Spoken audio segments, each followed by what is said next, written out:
Olá pessoal, estamos de volta, ainda dissecando um relatório maravilhoso aqui de 1851 do presidente da província do Espírito Santo, José Bonifácio Nascente de Azambuja. Eu sou Fábio Pirajá, esse é o projeto Memória Capixaba, em que a gente dá uma destrinchada, vamos esgarçando o tecido da história do Espírito Santo nesses 500 anos de história, desde o descobrimento do Brasil, porque o Espírito Santo está ligado diretamente ao descobrimento do Brasil, né? A capitania das mais antigas, né? Tem uma igreja das mais antigas igrejas, talvez a mais antiga igreja, eu tenho certeza que é a igreja mais antiga em atividade no Brasil, ainda com missa e casamento, que é a Igreja do Rosário da Prainha, em Vila Velha, lá perto do convento da Penha. E é claro que a nossa história é riquíssima, né? No século XVI, século XVII, com a vinda dos jesuítas, depois a expulsão dos jesuítas, depois o início do tráfico negreiro e toda essa plantação de cana e a fabricação de açúcar que valia mais do que ouro. E a gente passa esse período de engenhos e a produção de cachaças e alambiques, e toda essa mão de obra escrava, né, que é uma história triste que a gente também de vez em quando está tocando aqui com cuidado, porque é uma história que me atinge diretamente, né, porque eu tive uma avó que foi neta de escravos e tudo, então a gente sempre tem esse cuidado de tratar. Em 1851, estava na província do Espírito Santo um homem da corte imperial, né, de Dom Pedro II, nomeado presidente da província do Espírito Santo, chamado José Bonifácio Nascente de Azambuja. Ele foi também presidente da província da Bahia. A gente já tem aqui no canal, vai entrar breve, já entrou, perdão, um vídeo sobre capitanias hereditárias, para a gente poder entender exatamente o Tratado de Tordesilhas e as capitanias hereditárias. O Tratado de Tordesilhas traçou uma linha vertical dividindo a América do Sul entre Espanha, no Pacífico, e Portugal, no Atlântico. Aí, claro que durante muitos séculos houve muitas lutas, batalhas, guerras, também movimentos separatistas. No Brasil houve vários, né, dezenas de movimentos separatistas que culminaram lá no movimento de Minas Gerais, né, de Joaquim José da Silva Xavier, o Tiradentes, né, depois da Revolução Francesa, e culminaram também na Revolução Pernambucana, onde faleceu executado Domingos José Martins, que é o nosso principal ícone da história capixaba, né? E deu depois na independência do Brasil em 1822 e, claro, depois com a volta, né, de Dom Pedro I para Portugal, Dom Pedro IV em Portugal, para assumir o trono, em briga com seu irmão, né, para colocar sua filha como a monarca de Portugal, e depois com o golpe da maioridade em que Dom Pedro II assumiu, né, sob a tutoria de José Bonifácio de Andrade e Silva, para mim o maior brasileiro que já pisou nessas terras. Mas vamos lá. Vamos falar então desse relatório. Esse relatório, gente, eu tratei num vídeo anterior falando sobre os municípios da província, que são 10 aqui em 1850. Para melhor organização deste relatório, tratarei de cada um individualmente a fim de informar detalhadamente sobre seu estado e suas necessidades mais urgentes. É um relatório tão bem feito que o primeiro vídeo que eu fiz eu fiquei espantado com quanto foi acurada essa pesquisa que ele fez por toda a província, falando de coisas assim, tipo estrada mal cuidada, ponte que precisa de reforma, lugares que precisam de aterro, segurança, reforma de cadeia, reforma de igreja, construção de igreja, dinheiro para lá, dinheiro para cá, a cobrança para os produtores rurais, a iniciativa privada, que tudo era muito liberal. Então o governo iniciava uma fonte, mas quem terminava era o pessoal do entorno. O começo dos aterros lá da Lapa do Mangal, do Campinho, onde está hoje o Parque Moscoso, começou nessa época a pesquisa, a ideia de se aterrar aquilo ali entre a igreja de São Gonçalo e a Santa Casa de Misericórdia. Já havia um planejamento de fazer um aterro ali há muito tempo. E a gente vai encontrando essas coisas nessas pesquisas, nesses relatórios, que são fontes primárias, tá? É um relatório direto do presidente da província e foi publicado no jornal carioca chamado Diário do Rio de Janeiro, em 1851, pelo José Bonifácio Nascente de Azambuja. Então eu já fiz um vídeo falando sobre o município de Vitória, que compreende Viana, Serra, Vila Velha, etc., né? Eu já fiz esse vídeo, ficou com 30 minutos, e agora a gente vai falar de Nova Almeida, né? Perdão, vamos falar da Serra e vamos falar de Nova Almeida. Aí eu tenho um mapa aqui, que é um mapa mais ou menos da mesma época. Eu vou até salvá-lo aqui para poder abrir melhor, né? Para a gente poder visualizar melhor, com mais detalhes aqui. Deixa eu colocar aqui para vocês. Tá aqui. Tá aqui a Bahia e a Vila do Espírito Santo, que é a Vila Velha, né? Vitória está aqui. Né? Aqui em cima está o rio Caraípe, que depois transformou-se em Jacaraípe. Está aqui Nova Almeida, Aldeia Velha, Regência, tal, né? Linhares lá. Aqui é Regência Augusta, onde desemboca o Rio Doce, né? Aqui Barra Seca, aqui Barra de São Mateus, que anteriormente pertencia à Bahia. E aqui já vê a divisa, né? No Mucuri, da província do Espírito Santo com a Bahia, né? Aqui o Rio Reis Magos, lá em Nova Almeida, né? Aquela era a Vila do Almeida, depois chamada Nova Almeida. Aqui o Rio Santa Maria, né? Aqui o Rio Santo Agostinho, aqui o Rio Jucu, aqui o Rio Benevente, que é o rio lá de Anchieta, aqui a Barra do Rio Itapemirim, etc. Bom, vamos lá. Município da Serra. Este município promete muito à província, devido ao seu estado de adiantamento e progresso contínuo. Além da estrada de comunicação com a capital, com o município de Vitória, possui outra que segue até Nova Almeida, acompanhando quase sempre o mar pela praia, sem necessitar de melhorias. Você vê que a estrada era boa, né? Entre Vitória e Nova Almeida, Serra e Nova Almeida. Há, porém, um caminho que passa por fazendas ali pelo sertão, fazendas particulares, encurtando em muito a distância entre os municípios. Ali pela Ponte da Passagem, onde é a UFES hoje, subindo, a reta do aeroporto, era por ali, gente. Era tudo fazenda ali, tá? Era o Lameirão, claro, né? O estuário do Rio Santa Maria, e várias fazendas ali no sopé do Mestre Álvaro. Apesar de algumas ladeiras, seria muito conveniente para os habitantes se fosse mantido limpo esse caminho entre a Ponte da Passagem e o município da Serra, Carapina. A Serra possui 2 rios navegáveis para canoas, o já citado Rio Santa Maria, que divide a cidade de Vitória com Serra, o Rio Jacaraípe, que o separa de Nova Almeida. Você vê que o Rio Jacaraípe é que dividia a Serra de Nova Almeida, né? O estado da agricultura do município da Serra é florescente, apesar de os lavradores ainda seguirem uma rotina antiga e constante, sem introduzir o uso de máquinas e instrumentos agrícolas modernos que facilitem o trabalho, melhoram os produtos e economizam mão de obra. Aí o relatório, é interessante a gente ver, gente, o português da época, porque eu fiz a transcrição com o português de 1850, claro, com muitos termos que não se usam mais, e também com muitas próclises e mesóclises, etc. E passei na IA, né, na inteligência artificial, e fiz uma atualização da gramática. Aí segue aqui o relatório.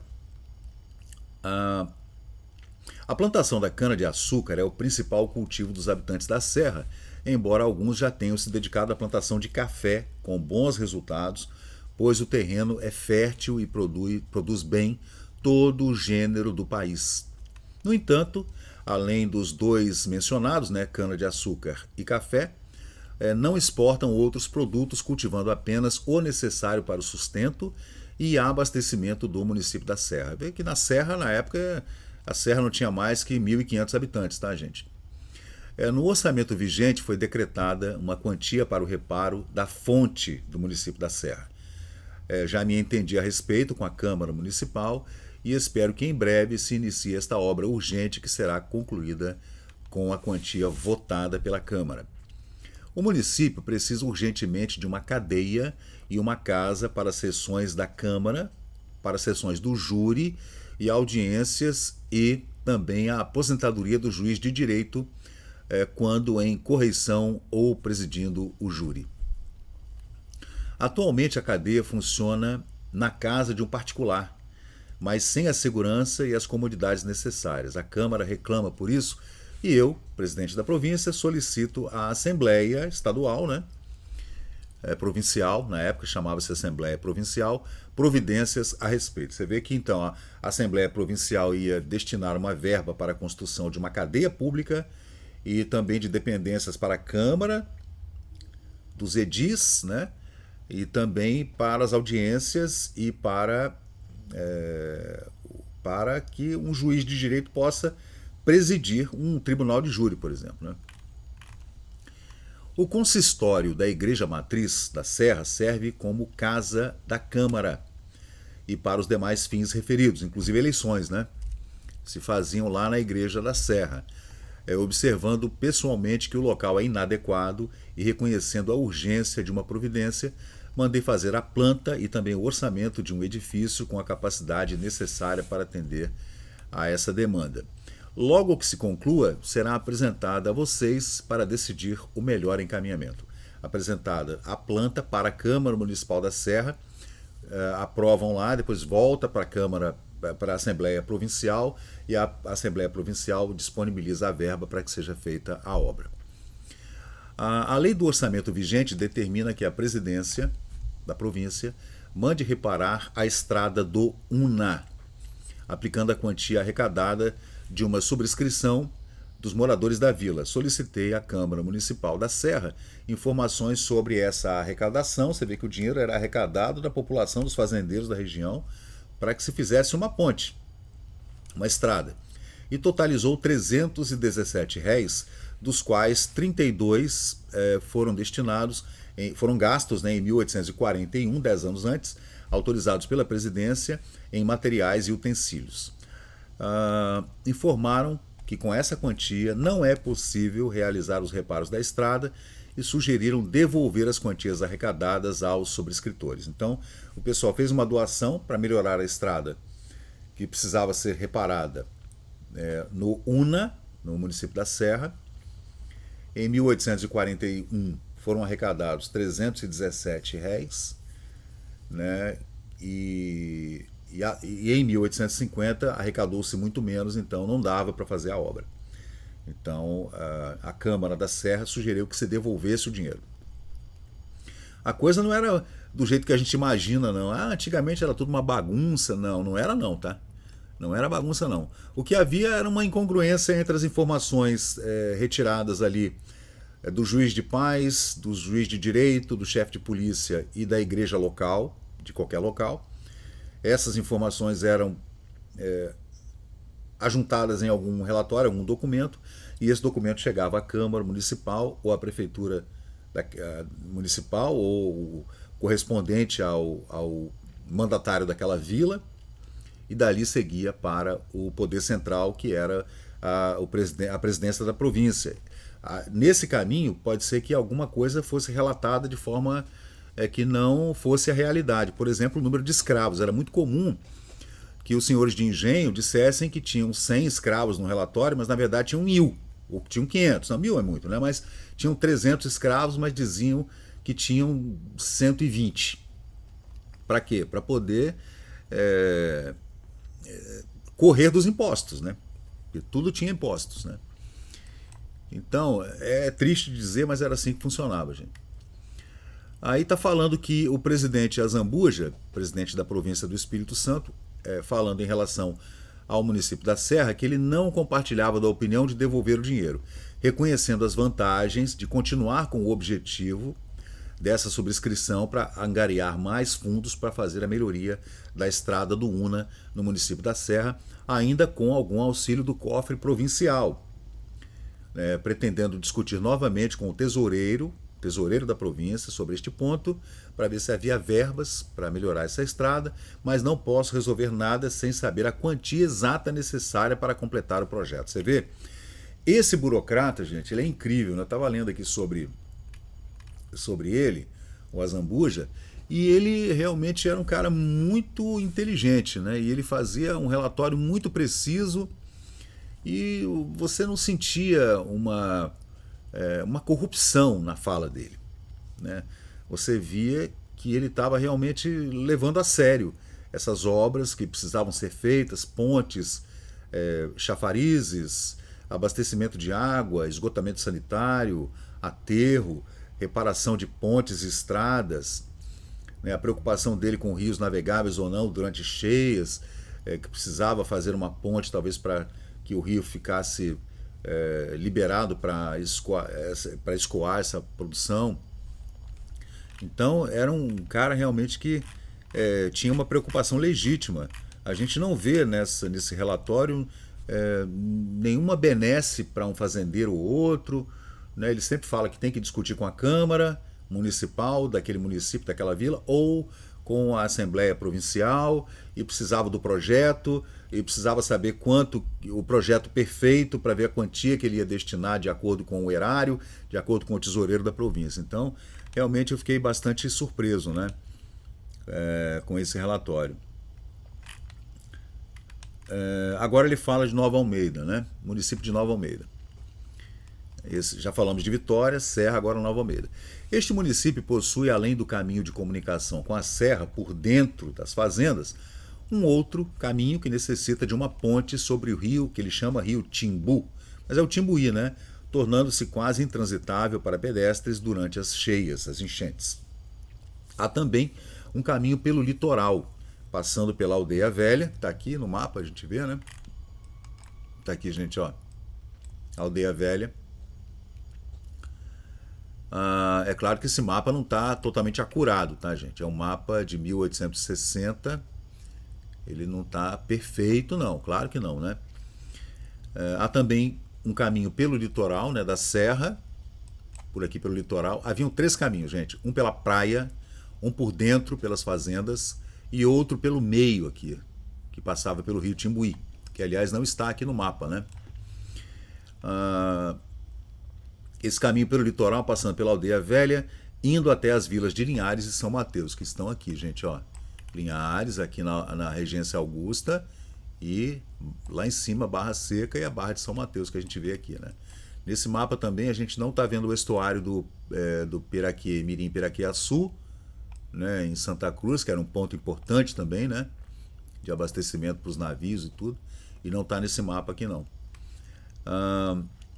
Agora, ele diz que essa estrada pela Aldeia Velha está em bom estado, sem necessidade de reparos. Agora, a Câmara de Nova Almeida reclama a construção de pontes sobre os rios Preto e Gramuté. Linda praia de Gramuté, de vez em quando a gente vai lá no verão, né? A praia de Gramuté, ali, um pouquinho antes de Santa Cruz. Ambas são necessárias porque, durante as cheias, os caminhos só são transitáveis quando a maré está completamente vazia, forçando os passageiros a esperar pela maré baixa. Ali onde está o Sesc de Nova Almeida, dali para frente, até o Gramuté.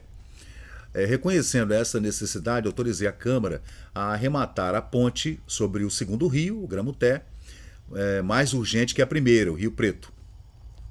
Assim que se efetuar a arrecadação, a obra terá início. Você vê que toda vez que ele fala em arrecadação, são arrecadações de impostos, tá, gente?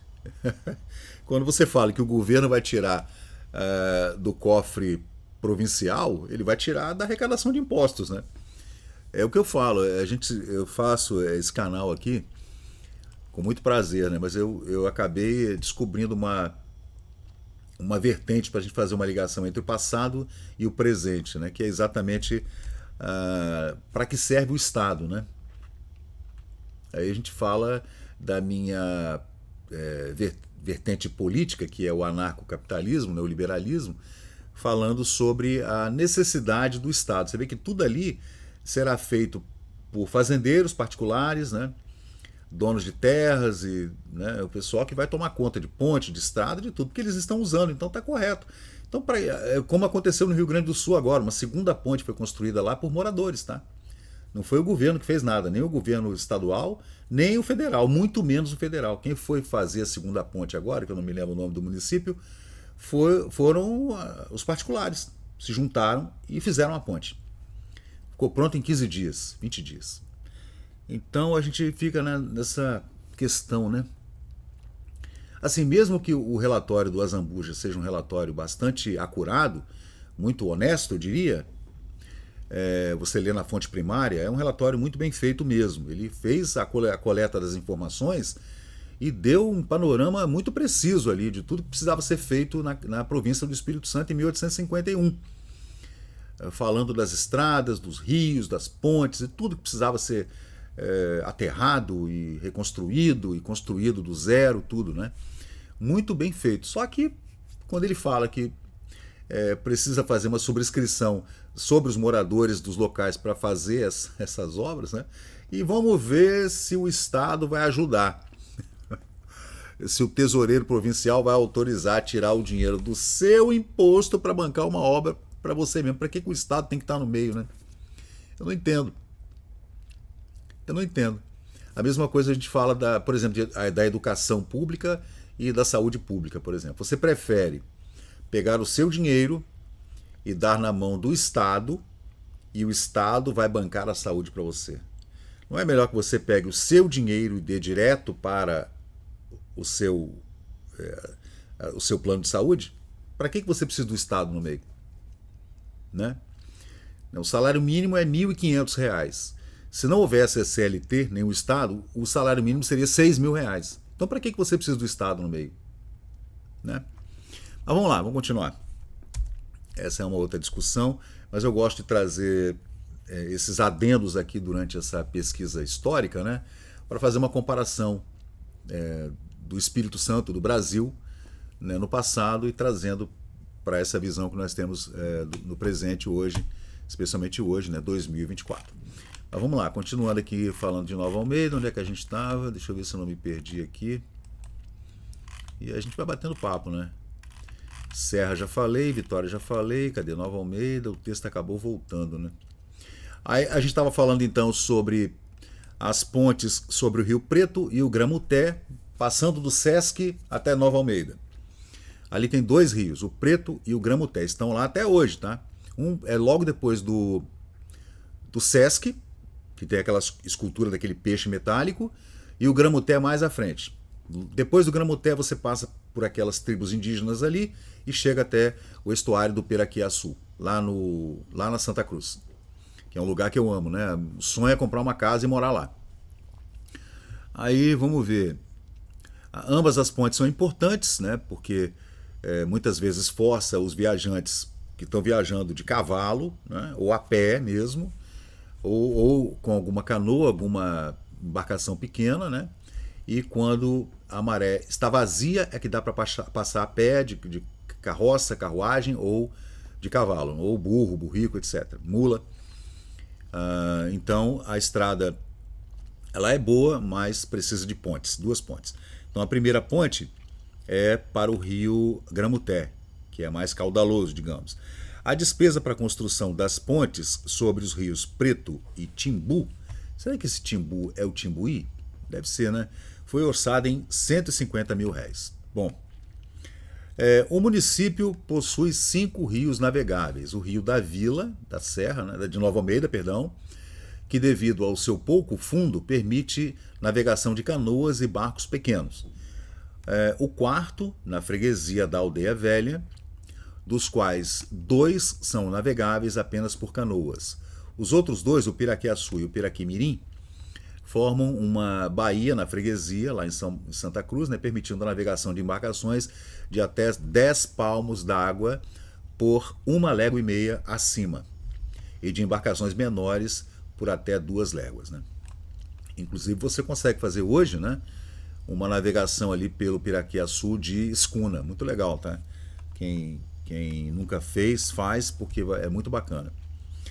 Aí ele está dizendo aqui que ali naquele estuário do rio Piraquiaçu, em Santa Cruz, na vila de Santa Cruz ali, que aliás é um local muito bucólico, muito legal de visitar, até para levar um turista. É um lugar, para quem gosta de um lugar calminho, assim, no carnaval fica agitado, né? No Réveillon também, mas é muito seguro, tem um destacamento da Polícia Militar lá, é muito legal, tem uns restaurantes muito bons. Ali, quando a maré tá baixa, ali é muito perigoso, era muito perigoso para as embarcações, é até hoje, né? Mas imagina antigamente, né? Com aquelas caravelas, aqueles brigues e tudo, barcos a vapor, navios a vapor, ali encalhou muita gente ali ao longo desses 5 séculos aí. Então era bem perigoso. Então o José Bonifácio Azambuja está relatando esses perigos também.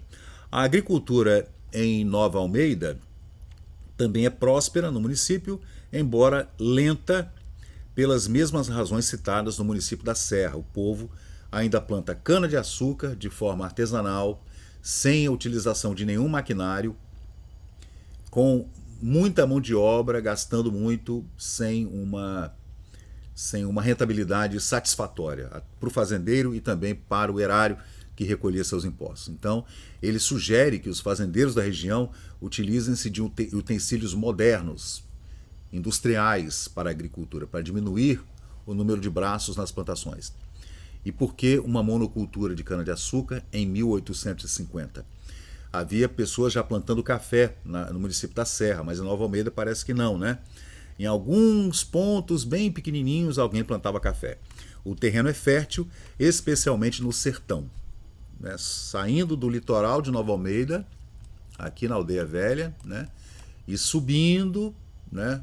Pelo rio Reis Magos aqui, ali havia um sertão muito fértil, porque ali há muitos rios, né? A vegetação era abundante nessa época, uma mata atlântica incrível, e os terrenos eram muito bons para a plantação de qualquer tipo de cultura.